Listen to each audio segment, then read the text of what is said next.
Good afternoon. Thank you all for joining us today. We're going to go ahead and get started. My name is Nick Franco, and I will be the moderator for today's call, which mostly means I just got to introduce the people who actually know what they're talking about. So I do want to welcome everyone. It's kind of our first in the series of webinars that we're going to be doing. We did have another attempt where we had some technical difficulties and it dropped everyone. So if any one of y'all were on that, we apologize. Sorry about that. Yeah. So today we have Slade Clack, who's our manager of technical solutions, is going to be doing most of the presentation, along with Danny Mosier, who's our senior network administrator, and he actually works in our network operations center, referred to as our NOC. He's our lead network administrator for the Gilbarco engagement. So both between Slade and Danny, say hello. Hey guys, this is Danny. There we go.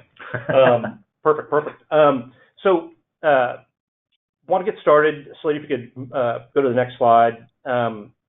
So today's topic, we're kind of going to go through, at a high level, the secure zone router. The meat of it is, the three kind of main concepts that are important to walk away with a successful, hopefully quick, secure zone router installation. So when you walk away, it works, and then also provide you with, the support, the support tools that you have. So we're gonna go through this. Most important thing, if you come away with nothing else, we're hoping, to know if you're on an install, you're getting ready to go to an install, you're doing a site survey, anything, and you get stuck or you have questions, call our Network Operations Center. That's 512-687-7401. It's 24/7, 365. We're here to help. Whether it's directly related to what Acumera is providing in this, or is indirectly related. We've got a lot of resources, so that's the most important thing.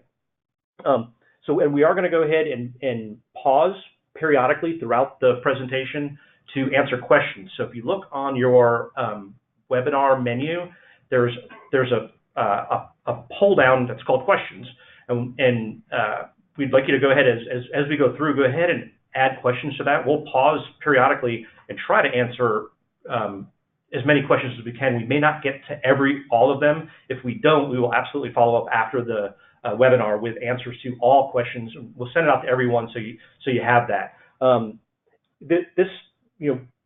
we go through this, we're also looking for feedback on the content. I think this is going to be geared toward mostly folks who have done, maybe not done an install yet, or have done a couple. If you've done a bunch of secure zone router installs, we think there's still some good nuggets in here, but that's kind of what it's geared toward. We'd love your feedback so we can gear future ones to meet what your needs are. So that said, the secure zone router. And first of all, why do you need one? Well, the existing RBO 42 is going away, and that's a unmanaged, early 2000s technology kind of router that has not really been able to keep up with the evolution of the point of sale environment. There's it's become much more sophisticated. The network security has become more complex, and it doesn't meet the needs. So Gilbarco has partnered up with Acumera to provide a kind of a fully cloud-managed network security service that will provide all the proper network security rules and services in a way that's easy to install and, most importantly, really secure. The main functionality of the secure zone router is to provide a high-speed, secure, so a PCI compliant way for Gilbarco to remote into the passport so that they can provide, software updates and support help while you're, so whether you're on site or you're helping provide remote support, it provides again, a PCI compliant way for them to get into it, and it does protect that zone. So if you go to the next slide, you should recognize this. This is what we're replacing, the RBO 42. So we again, really encourage you, because this is going to be no longer supported. They're estimating third, fourth quarter this year. If you need to do outdoor EMV or use like Insight 360 or some of their other additional services in the passport environment, it will not work with the RBO42, you have to have a secure zone router in there to make it functional. So we encourage you, again, if you do get stuck or if there's, on install, call or knock. Don't try to reinstall an RBO42 in there. We can help you through it. So I'm going to go ahead and turn it over to Slade for the next slide, which is the first of the 3 really important things to know. So Slade, it's all yours. Great. Hey guys, it looks like I see a few of you that are on that I've met in the past or are acquainted with. I've done a few installs with you. So I'm going to try to make it a little bit simplified, hopefully for you, to let you know what's required or what's needed for these 3 things to know. The first thing we'll look at today is the site surveys and why are they important. Let's take a look at the process. We'd like you to follow your site survey details. I know Gilbarco has had some webinars in the past on specifically for site surveys and what's required and not required. So as we go through this, just remember for your site details, site survey details, make sure you capture everything that you can on that survey so we're better able to help you once we receive it from Gilbarco. What does that include? It helps ensure that you've discovered pretty much everything at the site, how many POS devices you have, do you have pin pads, is there a BRCM, is there applause? Those are the types of things that you'll want to notate if you haven't done so already. I'm sure a few of you have already done that. You'll also need to take a look at cabling and wiring needs. We'll discuss this throughout this presentation, where that's pretty much one of the biggest things that I've come across as far as implementing our secure zone router out in the field with ASCs. You have to look at whether it's a 1950s location. Does it have one run from the back office to the front counter, and does it have another single run to the electrical room where the BRCM may be, residing, or the applause device? That's, to me, that is one of the biggest issues that we have right now, or that I have. We'll also need to take a look at the site surveys in reference to switch templates. Do we need a single switch, or do we need multiple switches? Like I said earlier, for those 1950s locations or where there's no runs, there's no multiple runs or home runs back to the back office, you may need 2 or 3 switches. Who knows? So it's kind of up to you to know what's in the store, how you can accommodate that through either home run wiring or different switches that you may need. I don't know if anyone wants to give a little. Yeah. Yeah. Let me just mention also that if y'all come across any problems trying to figure out which switch exactly to use, this is one of those times that it's good to go ahead and call into the NOC. We have tools available that we can use to help you figure out which one is the best for what the devices you have. And so we are definitely available and more than happy to help you out with that. Because I know that's been a point of kind of a stumbling block for people in the past for some of these installs. Okay, thanks, Danny. Yeah, and I think the biggest thing that we really need to know is what's a must-have for the NOC on the site survey, and really, is that information correct? It could be something from the payment processors themselves. They've given you incorrect information. So any of that details, any details that you can capture and reflect those onto the site survey, that would be greatly appreciated. So as far as we're going right now, does anyone have any questions or comments that they would like to place within the questions section? We'll pause. So it looks like we do have one question. Yeah, we do have one question here right now, basically asking where to get new or replacement switches. And at this point, that is all pretty much from your supplier, normally from Gilbarco. So when you order your zone router, do go ahead and order whatever switches you need at that time also. And they should be able to provide those for you. If you are typically going through a third-party vendor, I mean, that's fine too, but then obviously you'll know who they are, so you know who to talk to for that. Slade, do you have anything to add on to that? To give a takeoff of Danny, you kind of want to look at how many switches can Acumera accommodate. We can accommodate plenty of switches for you, but it, like Danny said, it may be best if you call in so we can decide, if that wiring is bad in the store, do you really need 3 versus 2 switches? We want to try to minimize the impact on the store as far as cost is concerned, and also from a troubleshooting standpoint. So if we can accommodate 1, that's better. 2, not so good. 3, as we keep going on and we daisy chain these devices, you have to look at wiring infrastructure. Are the cables going to go bad, or the ends going to go bad?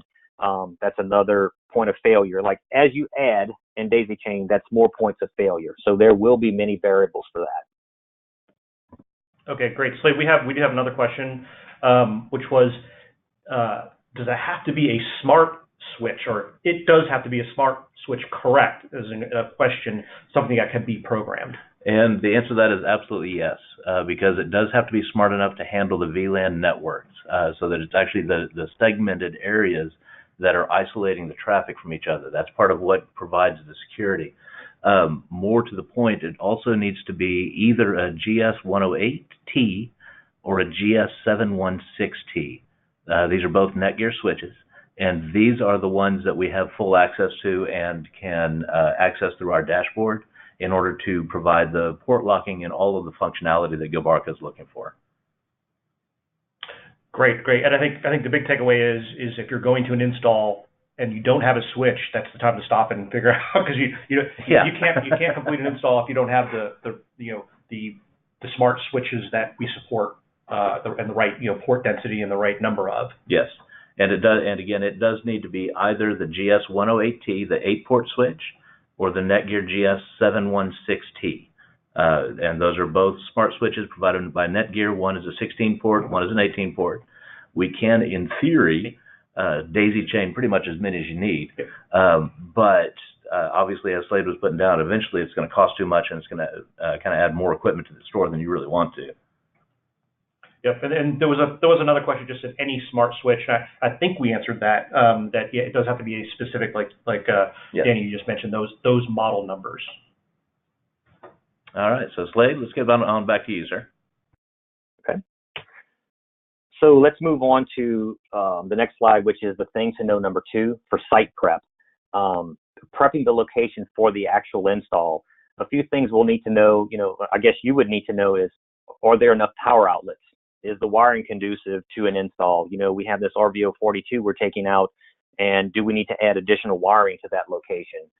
Are you able to prep the site before you get there? I know sometimes you need to have approval or, an executed contract from the customer that says, hey, I want this work to be done. But if you know that customer, is there anything that you can do prior to arriving on site? And also, we'll discuss a few things on the next few slides to try and accomplish some of the work that needs to be done prior to arriving on location. And I'll explain that in a little bit more detail. Basically, what I'd like you guys to know, there's no better person for this to complete the site survey and to do any of the site prep install but you. So just remember that if you have problems while you are on site and you're trying to determine what works best for the customer, call Acumera. We can be that resource as needed and offer some guidance based upon any number of installs we've completed. We had some installs this week, that they didn't go too well, but that occurred at another site, so we were able to offer them some advice, and they turned the site up fairly quickly. So that's my advice to you guys. On the next slide, we want to know how do we get to it works? That's tip number 3. The secure zone router, turning it up and connecting all the equipment, on-site installs, and then finally the testing of and confirming of the payments. So for the first slide, this is going to be a 2-pronged approach. You're going to see that on this slide versus the next slide. You can kind of intertwine them. So for the first one, we have a pre-activation option. That's what we highly recommend for you prior to an install. Why do we recommend that? Because you can prep all of the equipment, which is the secure zone router, any switches you have. We will turn up that equipment, get it all pre-prepped for the actual site installation. So when you arrive on site, you're not there saying, hey, I'm at the site now, can you turn this up? That alleviates, a good bit of time for our knock and helps save you time and energy when you're at the location. So the first thing you'd want to do to pre-activate a device is connect the secure zone router and the switch per the guidelines that you've, figured out within your site survey. After you've done that and you have a good cloud light, which I'll show you on the next slide, as long as that cloud light is solid green, we're able to access that secure zone router. So once you call in, just provide any information that you have, which could be the GVR ID, the serial number from the secure zone router, any switch templates you have. I believe we are receiving all of the site surveys now, so we can pull that site survey up for you and determine, yes, this is what you need, or no, maybe we could use this other switch template, which would help out the store a little bit better. The next thing we'll need is any type of third-party device IP addresses that you may have, back office switches, the back office PC or anything like that, a DVR, what's that IP address? So once you call in and give us all that information, we'll take that down and we'll say, hey, we'll give you a call back. So the final step we have is after we confirm everything is up and running properly, we'll call you back and say, hey, your setup's complete. And it's as simple as that. So connect your equipment, call the knock, and then we'll call you back and say you're done. The second option we have here, it's kind of like the pre-installation was done. This is more of the actual install. So some of the things we'd like to do is if you cannot pre-activate and you get on site, what needs to be done or what needs to be accomplished? First of all, mount the secure zone router per the specifications. It should be mounted vertically because it's a passively cooled system. It has no fans, and it utilizes that vertical orientation to cool it. So once you mount it, and this installation shouldn't take probably, the last install it took me when everything was, a perfect world was maybe 30 minutes, mounting and tie wrapping everything. So after you've mounted that in the switch and any other devices that you have, plug it into the internet, and as soon as it turns on, it's going to look for net, and the secure zone router is going to say, hey, I have a solid cloud light. I can get into it. We always want to make sure we look for that solid cloud light that's in the middle with that red rectangle around it. Once you do that, like I said before, you connect all the devices either before or after the cloud. It's fine. Call the Acumera knock. We will register the devices and make sure everything's turned up. We have all the policies in place that you guys need. And then once we configure that, like we'll go back to the other slide, we'll call you back and tell you it's ready. The one thing that I've seen in the field with the secure zone routers is the back office PC. I come from the industry for 20 years. A few of you guys know me already. And we had passports at all locations. And the old way or method for retrieving XML files and pushing any type of back office data to it was through the second NIC on the back office PC. I think it was 10.5.60.15. With the advent of this, the new secure zone router, you won't need that second NIC. Just use your first NIC as it needs to be connected on the WAN side, the WAN side of the network, basically the customer's LAN. So if the back office is on the customer's network, our MG's WAN will be on that same network. If it's a 192.168.1 dot, both of those devices are going to need to be on that same subnet. So from there, you would give us the IP address of the back office PC, and we'll create a rule. Simple as that. And we'll tell you what needs to be done to have that traffic flow through our MG to the passport from your back office. Let's go to the next slide, which would show the third step pretty much is to test and confirm payments. The one big thing that we've had recently, I know from 2 or 3 installs over the past week, if I'm not mistaken, was incorrect information from the payment processor. And that goes a long way for troubleshooting. We can see a lot of things, and we can see traffic going through whatever device it is, but if the device doesn't have the correct information, you're not getting anywhere. We can only tell you what we see. And so if you need to, just make sure that you download the correct documentation and installation guides. It varies by brand, so some of those things will need to be tested. You need to figure out, okay, am I cutting over from one brand to another? If this is going from an RBO 42, how complex is it? Are you switching over to the same brand, or at that point, are you converting to a new brand? Just make sure that you have that documentation in place and that you look at the site survey and verify any port assignments that you would have from there, so you know which port to plug it into. I think that's pretty much all I can attest to for payments, is just to make sure you have the correct information from the processor. Let's take a look at the next slide, which would be field issues.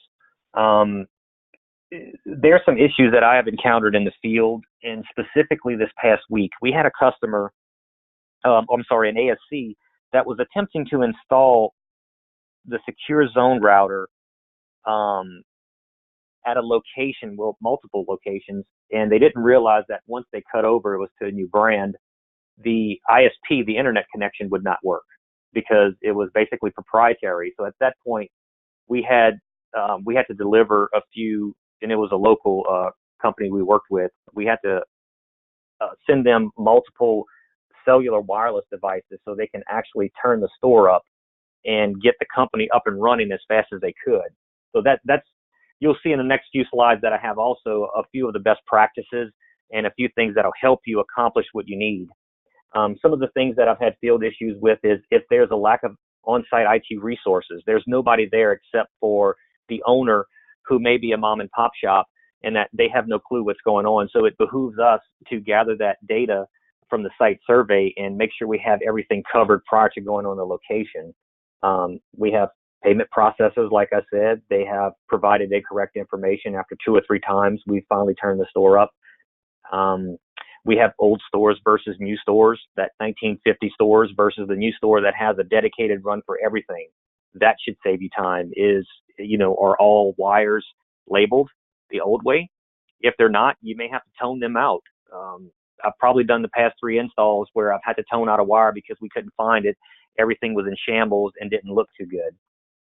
So I guess the other thing is it a single person versus a dual person install that you're going on? If it's a single site, a single man install, then you'll have problems with trying to run cable. You know that. Firewalls at many stores may not allow inbound traffic to our secure zone router. So what happens is we can status out, but nothing ever comes back in. So that basically for us causes difficulty when we're activating the secure zone router and setting up the switches. So if we can get to an wide open internet source, that's the optimal position we'd want to be in. We want to make sure that you guys can get this turned up as quickly as possible. You can cut over the customer and they're up and running in minimal time, because each moment that they're down, each minute and hour, that affects the site, whether it's for customer service or a lack of sales that they're generating.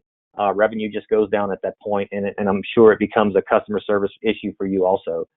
The biggest takeaway that I will give for you guys is to make sure that you always have a laptop available. And if you're doing your site survey, bring that laptop with you and connect to their internet. Make sure you can surf multiple web pages, ping out if you need to Google Quad 8. That's all the things that you can do prior to. Now, hindsight's always 20/20. What if you don't have that? Well, there's options for that, which we'll show you shortly, that you can bring a cellular device with you if you're not sure what's available at the location. It may be a little bit less speed, but that cellular device that we'll show you shortly will save you. The next thing we'll show is looks like Danny has a question. And I just wanted to mention, or kind of throw into, just to speak about the firewalls a little bit too. That's actually a really good reason to do the pre-activations, because if you think about that, when you have the zone router and the switch in your own office or lab, you have access to the internet. You have control of the internet. That is not necessarily the case once you all get out on the field or out to the stores. Because one thing we do need is we need to have an open internet access to be able to connect in and get everything configured. Once we have it activated and configured, it will work much better on an isolated network like that is behind a firewall. But it can be impossible without it.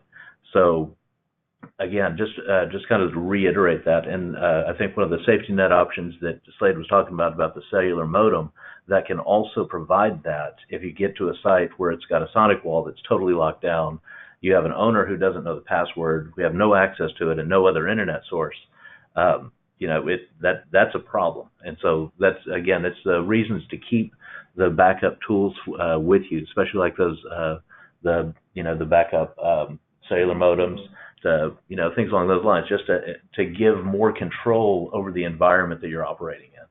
It's kind of how I think about it. Thanks, Dan.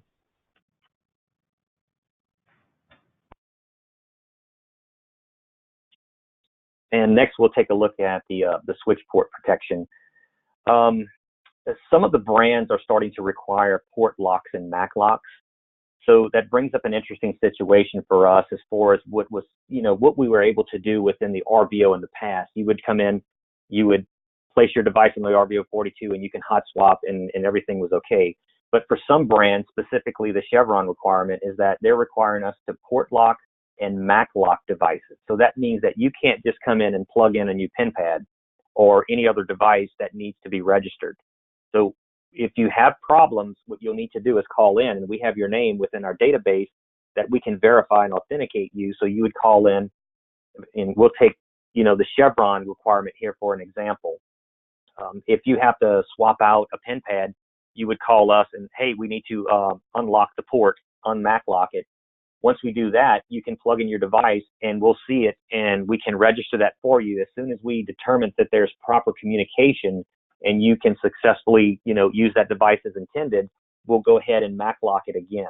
So that's some things to be mindful of. Hot swapping is no longer allowed. You'll have to call the NOC to unlock the port or the MAC. And once we register it, you should be good to go after that. We want to talk a little bit about the Acumera support, and Danny can attest to this a little bit more than I can, because our motto is, our help is on the way. We have a few more mottos in there, but, we're here for you. So I'll let Danny attest to that one. Well, I think it's funny that we have that slide that says the help is on the way, because honestly, I think about this, and especially when I talk about the NOC, because it seems like, or some people expect us to be a call center or a help desk, and we're really not. We're not a help desk. We are a NOC. We're a network operations center. A help desk is typically what they're interested in is getting as many calls in and out as quickly as possible. And that's not what we're about. We're about actually fixing the issues, getting things resolved, getting you guys working. That's what our goal is. It's not to have it as low of a talk time as possible. And some of you who have called in know this. We will stay on the phone with you. We will conference call with you if you need to talk to Hughes or Mako or anybody else. We will do what we need to do to get you all up and running. That's what we're here for. And I just can't. We really can't reiterate that enough. We don't mind the phone call. So give us a shout. Anytime you have a question, problem. Maybe not chatting about the weather, but other than that, I'd say that that's kind of the takeaway, that we're here. We're not just a help desk. We try to be a lot more than that for you. Cool. Okay, so let's take another quick break for questions. Does anyone have any questions about the material or just in general so far?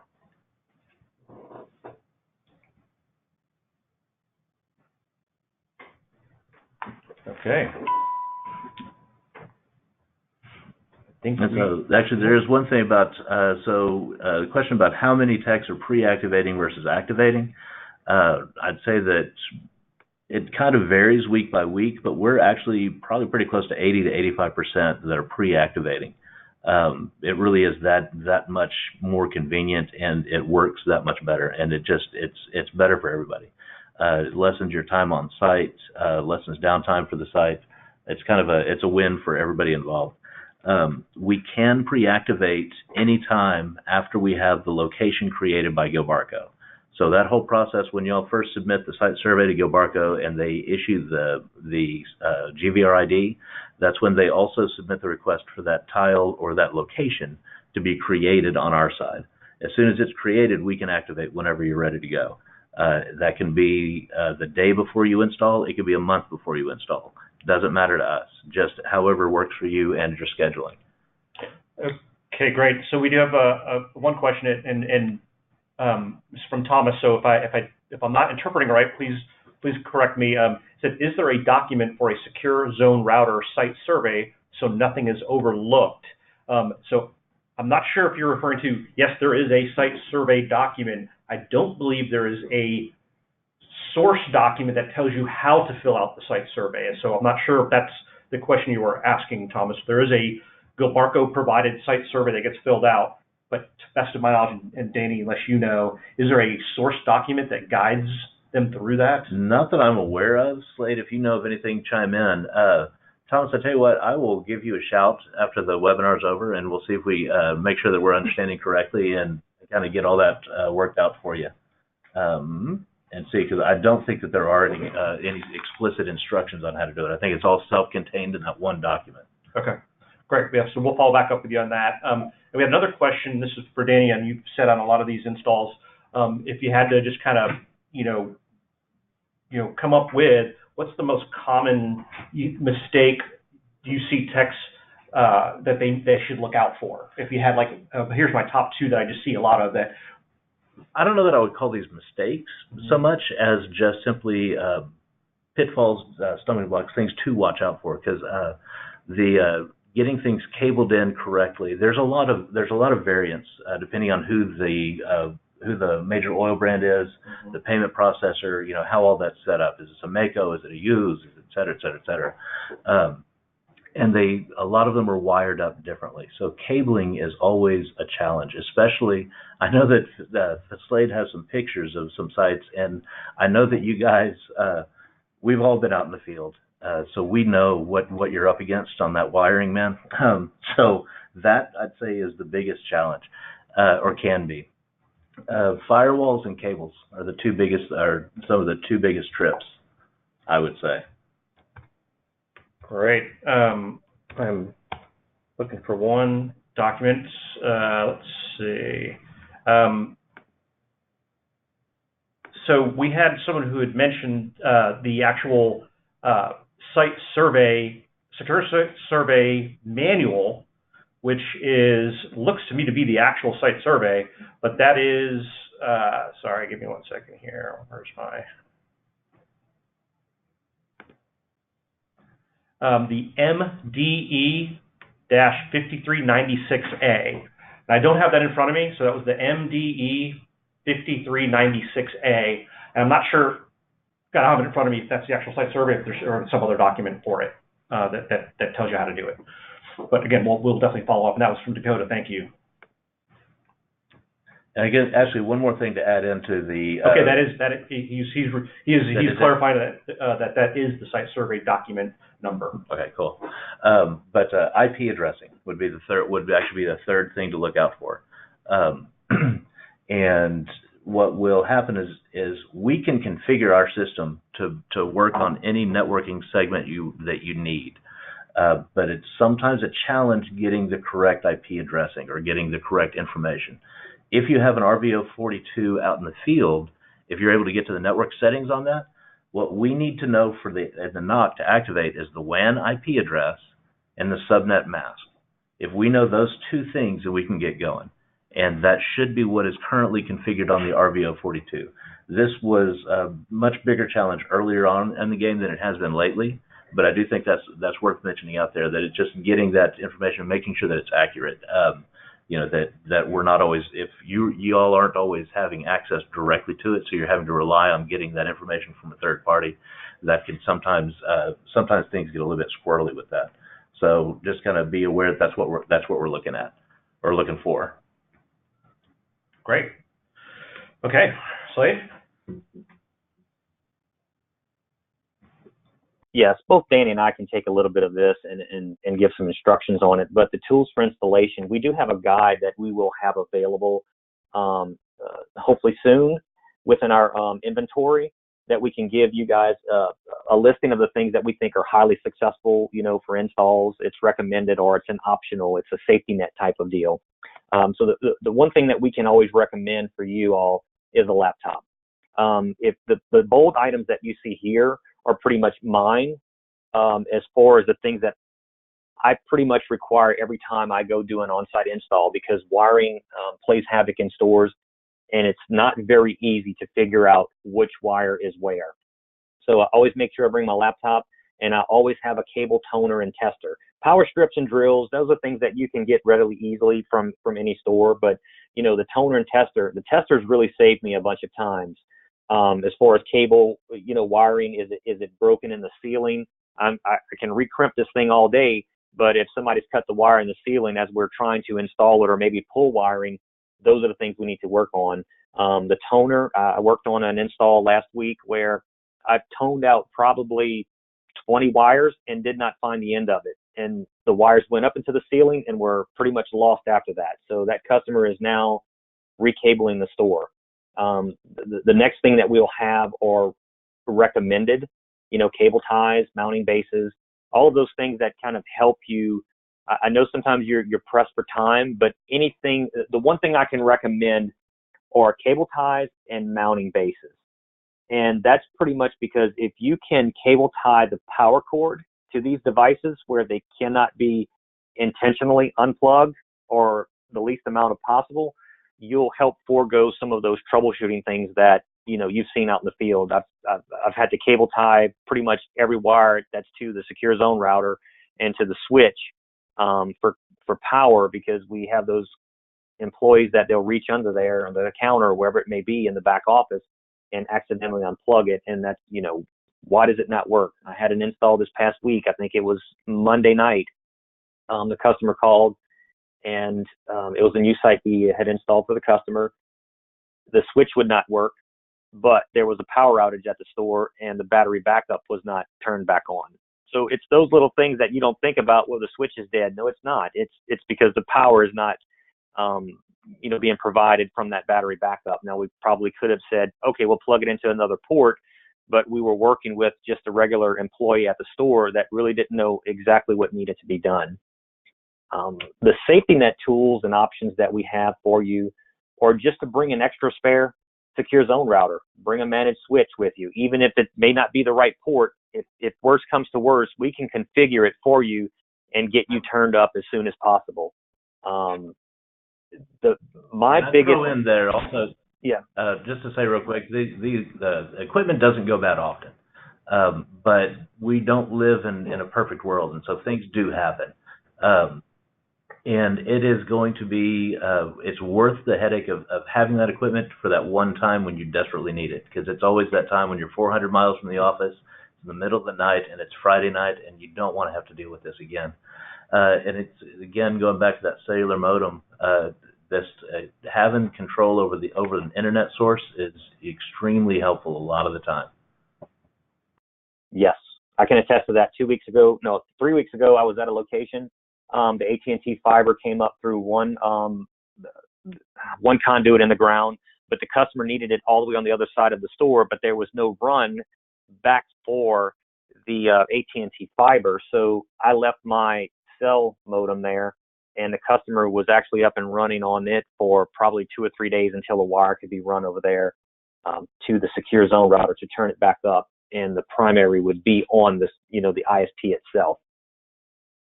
There are a few examples that I can give you all as far as, I'm sure you've seen everything, but a few of the examples that I have that I've actually been in on are things that look like this.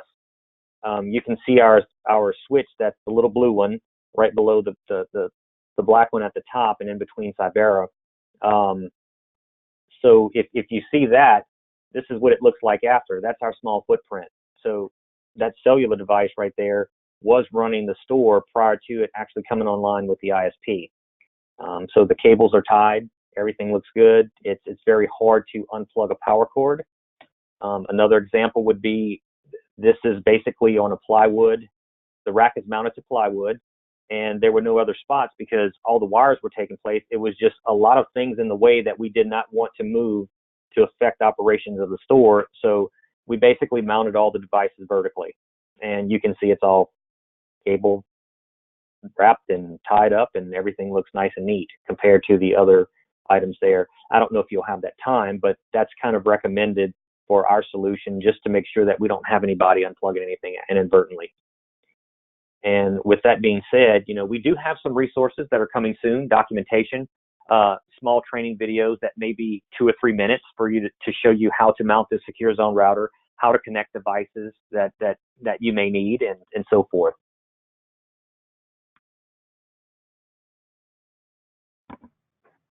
Great. So is that the last slide, Slade? It is. Okay.